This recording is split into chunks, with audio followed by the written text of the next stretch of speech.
अस्सलाम वालेकुम अजहर भाई। काफ़ी वन साइडेड सी गेम हो गई है ये, तो इस तरह की जब गेम होती है, how do you bounce back from that? इस तरह का थोड़ा सा लगता है जैसे टीम का कॉन्फिडेंस भी शैटर हो जाता है और सारा कुछ, लेकिन how do you come back from that? क्योंकि ये तो गेम हो गई, it's over now. I think it's done and dusted. We have to move forward, कि हमें मूव फॉरवर्ड करना पड़ेगा। और जिस तरह की क्रिकेट हम खेलते हैं उसमें हमें पता है कि इस तरह के मैचेस हम खेलेंगे, और definitely you know like disappointing है हमारे लिए, लेकिन हम जिस तरह की क्रिकेट खेलना चाहते हैं हम 220 भी करेंगे और हम 100 के अंदर भी आउट होंगे। तो we back our self, we back our team. और जो लड़के हैं उस वक्त अगर TCP आए थे जिस वक्त, तो उस वक्त भी यही था कि फहीम और TC खड़े थे, तो दे थॉट के जी वो जाके स्कोर कर सकते हैं, तो that's why they played the shot. जी सुहेल भाई। अजहर, कहाँ आप समझते हैं कि लैग किया आप लोगों ने, मतलब कि जो आप अपने ब्रांड की क्रिकेट खेलते हैं उसकी कोई झलक नज़र भी नहीं आई? मुकम्मल तौर पर LQ ने आपको आउट क्लास किया? और डेफिनेटली अगर आप उस लिहाज से देखें तो 200 रन उन्होंने किए और हम अंडर 100 आउट हो गए, तो definitely they out class us. And उन्होंने बॉलिंग अच्छी की। उनकी आई थॉट के जिस तरह उनकी स्टार्ट हुआ था उसके बाद 13 ओवरों में 130 रन लगे हुए थे। आई थॉट के our bowlers done a very good job के उनको अंडर 200 जो है ना वो हमने स्टिक किया। तो डेफिनेटली जब आपकी ऐसी सिचुएशन होती है, अगर आप देखें 41 for 1 and 99 I think 99 all out जो ना, तो डेफिनेटली इस तरह के गेम में इस तरह की चीज़ तो होती है।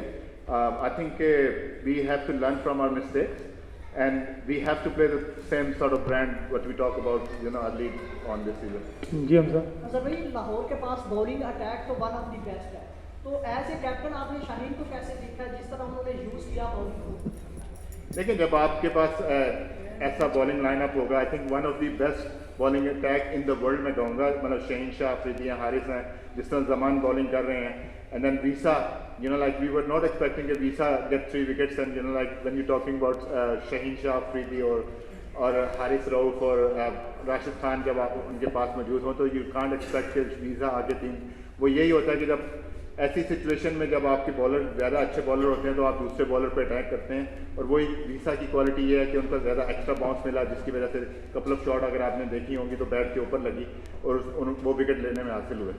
जी बिलाल। अजहर भाई, काफ़ी अरसे से पाकिस्तान में हमने देखा कि कोई प्रॉपर ऑलराउंडर मंजर आम पर नहीं आया। जैसे फास्ट ऑलराउंडर आप थे, अब्दुल रज़ाक थे, तो अब जैसे फ़हीम अशरफ इस्लामाबाद यूनाइटेड का हिस्सा हैं, तो उन पर कितनी मेहनत कर रहे हैं, कितना काम करते हैं उनके साथ, ताकि इस तरह की जब भी सिचुएशन आए तो वो मैच विनिंग नहीं खेले? देखिए, वो तो नॉट आउट ही वापस गए। अगर वो थोड़ी देर रहते तो उनको स्ट्राइक मिलता, तो डेफिनेटली फ़हीम अशरफ जो है ना one of the best allrounder जो पाकिस्तान में इस वक्त मौजूद हैं। आपने मेरी बात की, अब्दुल रज़ाक की बात की, तो डेफिनेटली जब आप खेलते हैं, रेगुलर खेलते रहेंगे तो आपको मौके मिलते रहेंगे।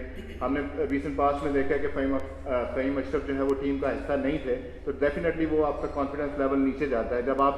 जब आपको पता है कि आपके पास ये एक ऑलराउंडर है, उसको ज़्यादा मौके मिलने चाहिए, और होपफुली वो फ्यूचर में न सिर्फ इस्लामाबाद यूनाइटेड के लिए बल्कि पाकिस्तान के लिए भी अपनी सर्विसेज देंगे। अजहर भाई, क्या विकेट स्लो बाउंस था, लो बाउंस था? नहीं, I think wicket was fine. मतलब जो है ना, अगर 200 रन पहली इनिंग्स में बने हैं और दूसरी इनिंग्स में जो है ना 41 को after 6 over you know 52 for 2 थे, तो I think wicket was fine. But उसमें जिस तरह की हमने शॉट खेले हैं, आई थिंक कि वो वहाँ पे हमें जो है ना थोड़ा सा प्रॉब्लम हुआ है। Wicket was fine, absolutely fine. Wicket में कोई ऐसी चीज़ नहीं थी। हमने जो स्लो बॉल जो थे उनके बॉलरों ने स्लो बॉल किए, वो हमने अच्छे पिक नहीं किए। गुरबाज भी उस तरह आउट हुए और राशि भी स्लो वन पे आउट हुए। जब आपके बॉलर के पास 145 का बॉल करता है, उसमें डेफिनेटली जब स्लो होता है तो बैट्समैन अपनी टाइमिंग मिस करते हैं। तो I think we have to learn from our mistake. तो wicket was absolutely fine, no problem with that. जी सनाउल्लाह। अगर शादाब थोड़े से नाराज लग रहे थे जाते हुए भी, तो अब भी थोड़ा डाउट है कि शायद वो आउट थे या नहीं, या अभी क्लेम हुआ है कि नहीं कर रहा? देखिए, शादाब जब नॉर्मली इतना बड़ा स्पाइक आता है ना, तो उसमें आपको पता चल जाता है कि आपका बैट लगा है। जो वो खड़े थे, और अगर आप उनका रिएक्शन देखें तो नॉर्मली जब आप निक करते हैं तो आप पीछे मुड़ के देखते हैं, और शादाब बिल्कुल वैसे ही खड़े हुए थे। तो आप अकाउंट से कि लगा था या नहीं लगा था, टेक्निकल वहाँ पे जो साउंड आई है तो उसके लिहाज से तो वो आउट थे। मतलब जो अंपायर ने डिसीजन दिया उससे आई थिंक मुझे तो कोई वो नहीं है, लेकिन एज अ प्लेयर आपको होता है कि क्योंकि वो फील कर सकता है कि यार बैट नहीं था, हो सकता है कि वो उसी टाइम उनके बैट के हैंडल की आवाज़ हो जो जिससे वो आवाज़ आई है। किसी को तो था नहीं, वैसे वो उसमें मैं कुछ कह नहीं सकता कि क्या है टेक्नोलॉजी, अगर उसने आउट दे दिया तो वो आउट है। उस्मान अजहर भाई, आसिफ अली और आजम खान के ऊपर काफ़ी उम्मीदें होती हैं इस्लामाबाद यूनाइटेड की। पिछले मैच में चले, इस दफ़ा नहीं चले, कंसिस्टेंट परफॉर्मेंस लोगों की ज़्यादा नहीं आती है, एक में क्लिक कर जाते फिर दूसरे में रह जाते हैं, तो उनकी टेक्निक के ऊपर कुछ ज़्यादा वर्क हो रहा है या नहीं?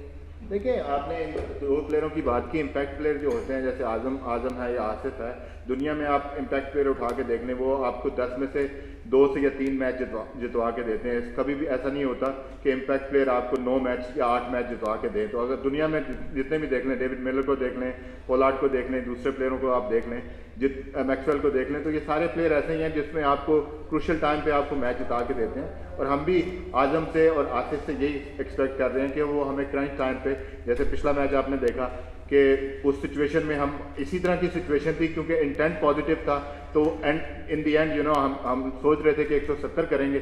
जब मैं अंदर गया था बॉर्डर पे, तो उसके बाद वो एंड अप 220 हो गया। आज ऐसी सिचुएशन नहीं आई कि मैं अंदर जाता, लेकिन हमने मैसेज भिजवाया हुआ था कि हमारे रन रेट के लिए थोड़ा सा जो है ना वो बेहतर हो जाता कि अगर हम 130 रन करते, but which is fine, we have to play good cricket in the future games. So it's one of those days, इसको जितनी जल्दी हम भूलें ड्रेसिंग रूम में और मूव फॉरवर्ड कि अब यहाँ से हम इस्लामाबाद जा रहे हैं, हमारा होम मैचेस होंगे, तो वी आर लुकिंग फॉरवर्ड। जी वैराम। जी सालकुम अजहर भाई, this is Bairam Qazi from grassroots cricket. तो हमने कंसिस्टेंटली देखा है पिछले गेम्स में इस्लामाबाद यूनाइटेड ने एक ना एक लेफ्ट आर्म सीमर जरूर खिलाया।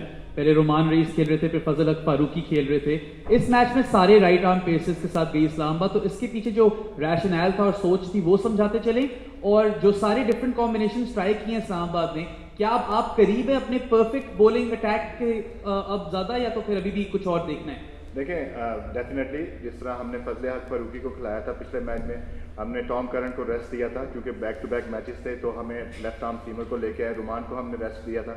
रुमान भी इंजरी के बाद काफ़ी अरसे के बाद वापस आए हैं, तो हमें पता है कि वो हमारे लिए कितना इंपॉर्टेंट रोल अदा करेंगे। तो आज की भी सूरत हाल यही थी कि रुमान को रेस्ट हमने दिया था, और हम चाह रहे थे कि हम हमारा मर्जिंग फास्ट बॉलर जो है उसको भी मौका दें, क्योंकि उसमें कम्बिनेशन आपने देखना है कि आगे मैचेस में आप किस तरह जाते हैं।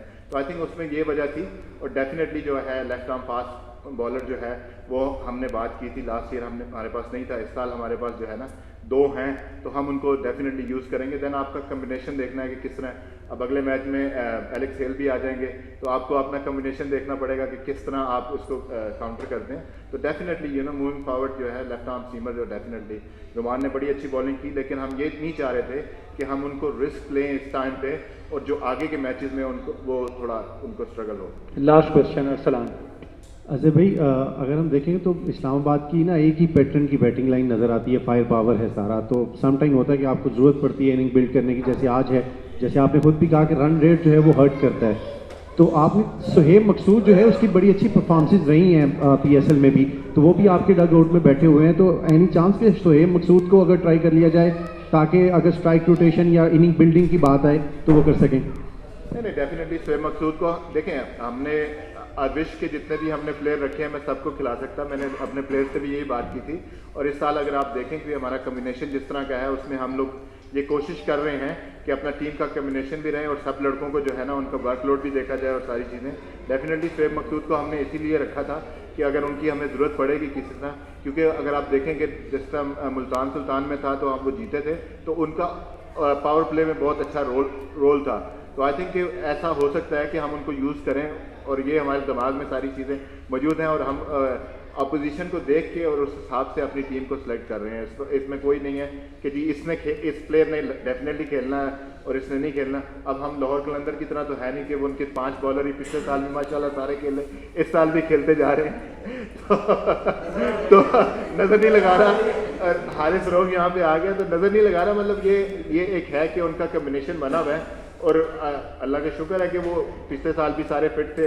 हमने काफ़ी सारा स्ट्रगल किया पिछले साल, तो इस साल हमारी कोशिश ये थी कि प्लेयर्स की जो है ना लुक आफ्टर भी किया जाए, क्योंकि काफ़ी सारे प्लेयर्स जो है वो क्रिकेट खेलते हुए आ रहे हैं, तो उनका वर्कलोड भी मैनेज करना पड़ता है। ओके जी, थैंक यू सो मच।